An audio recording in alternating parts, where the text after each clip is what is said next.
Just in here sweeping the shed.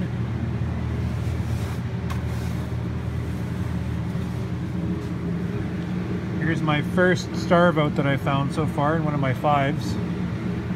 You see the bees kind of dripping out the front. It's quite sad. It's kind of all falling down to the bottom in there. The cluster is starved and it's kind of dropped out and dripped out the front. That typically gets me all fussed up and worried. Colonies in 5s that are, you know, pretty big, they might need more space. Almost got to be thinking about dropping some feed on them now.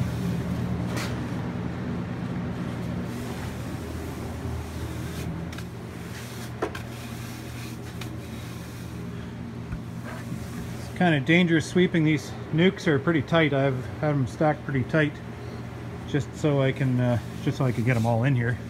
But I'm walking down narrow aisles and brushing up against hives that are bulging out the front.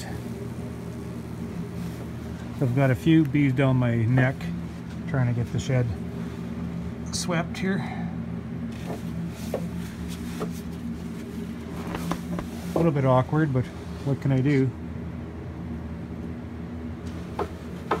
Certainly not a complaint.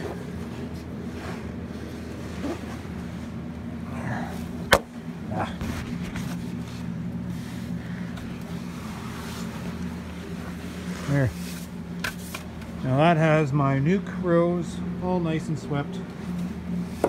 Now I have to push along the main aisles.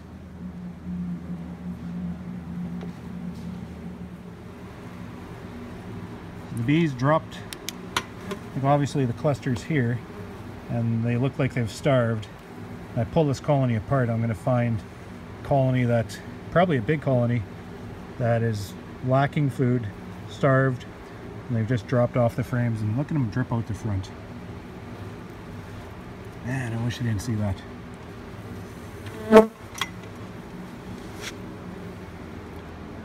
Look at all these hives. I mean, I hate March.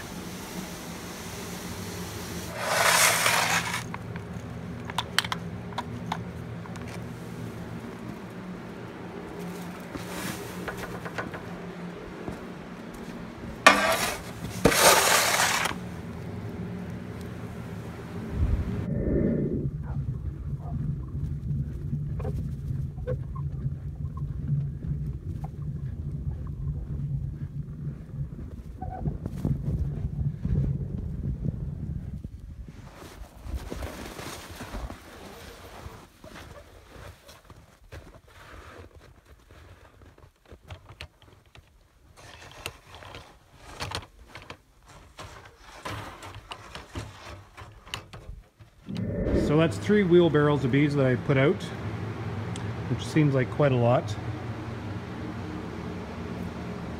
Almost worth my life to be able to clear these bees out of the shed. Boy, they're sure busy.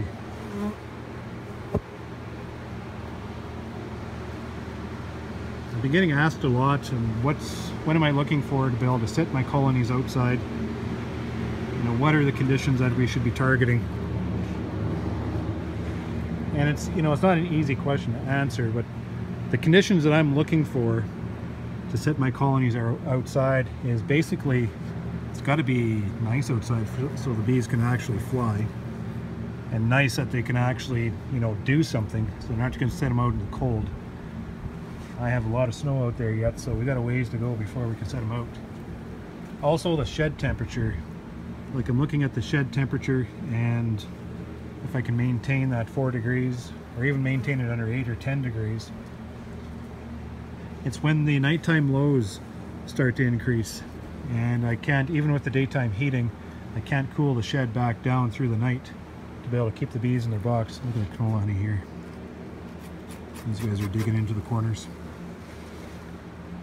There goes my lights.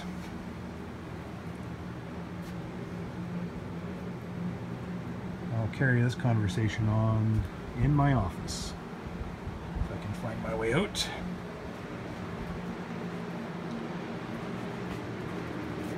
Oh, damn it. Yeah, so where did I leave off? Basically what I'm looking for to determine whether or not to set my hives out is how hard of a time am I having maintaining that shed temperature and the conditions inside that shed. So far, right up till now, even with this mild weather coming through, I've been able to hold my shed under 5 or 6 degrees. And that's basically because the outdoor temperature at night falls well below, falls to -15 yet. And so it's easily cooling that shed. So if I get like 5 or 6 hours of daytime heating, which increases the shed temperature, it easily brings the temperature back down in the shed overnight, in the evening overnight. So then you need the air exchange to pull through to be able to keep that shed basically what it is, that ambient air temperature outside. Very important to have fan power to be able to pull that air through the shed, just to pull it out, pull all that heat out. Yeah, but I'm in no hurry right now to get them out. I'm starting to get a little anxious seeing those starved hives, and just a little bit of spotting on the fronts of the entrances, and these colonies are. So this is the tough month for me, tough month for the bees. So just hopefully it stays. What I want to see for conditions right now moving forward is I want to see coolish type conditions throughout March. I would be just as happy to see -15 or -20, whatever, right through to the middle of March, and then near the end of March start warming up, that warm sun, take care of all this bloody snow, and end of March, just in the beginning of April, no more snow in the countryside, or the yards are fairly clean, and temperature starts to increase, and then I can move my hives out, set them onto the ground. They can fly 2 or 3 good days, and then just nice, warm, gradual increasing temperature into spring. Get those trees going.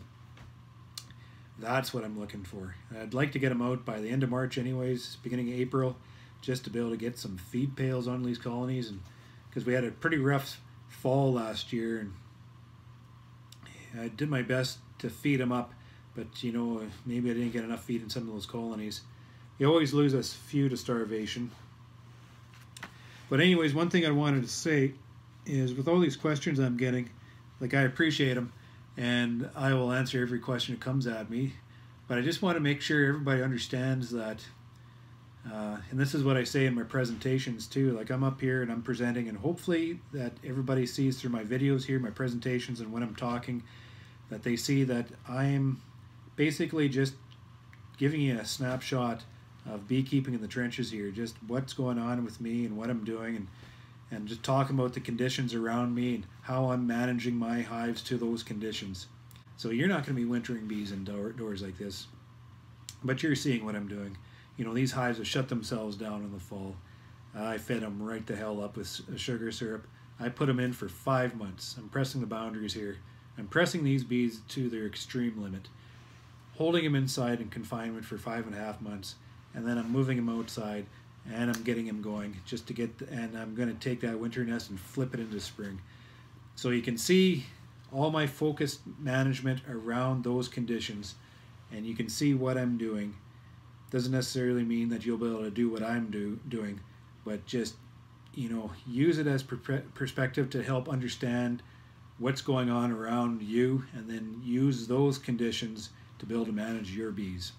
So you see what I'm saying there? It's very important. If anybody tries to manage bees the way I do up here, you're gonna fail miserably, because there's certain conditions you don't have that I have here, which is allowing me to do things up here that you don't have. So I've gone back to some of my videos, because I've been watching other beekeepers online too, and there's a lot of, this is how you do things. So I go back to my videos to see if I'm portraying myself that way, and I don't think I am. I'm showing you how, I'm telling you everything I'm seeing, and I'm telling you how I'm keeping the bees, and I think my message is getting through, that I'm not telling you how to keep them, I'm just showing you what I'm doing. Just a snapshot from the trenches, and yeah, just a little bit of perspective. That's all I'm doing. Anyway, that shed's all swept out again, so it's kind of freshened the place up. Nice to see my babies. Got me a little bit worried now because I've seen those 2 hives that I would mark as potentially starved out. But for the most part, there's lots of bees in those boxes. I had a hell of a lot of drop on the floor, but if there's a lot of bees in the boxes, I'm going to have a lot of drop on the floor. I'm not seeing too much panicky, you know. When it gets late into winter here, the bees will start to panic. They'll start on any ray of light or any type of disturbance, they'll start running on the front, and that's not a good sign at all. But my entrance, all my fronts are nice and clean still, so that's good. Almost tempted to pop a lid and just take a look down, but I know better because it doesn't do them any good. But you know, I might not be able to. Some years I crack all the tops along one row along the top just to count my losses. But I'm looking through the entrances. I don't need to do that because I can see the live hives through the entrances all the way across, and I'm looking pretty good so far. So we'll just see if that holds true.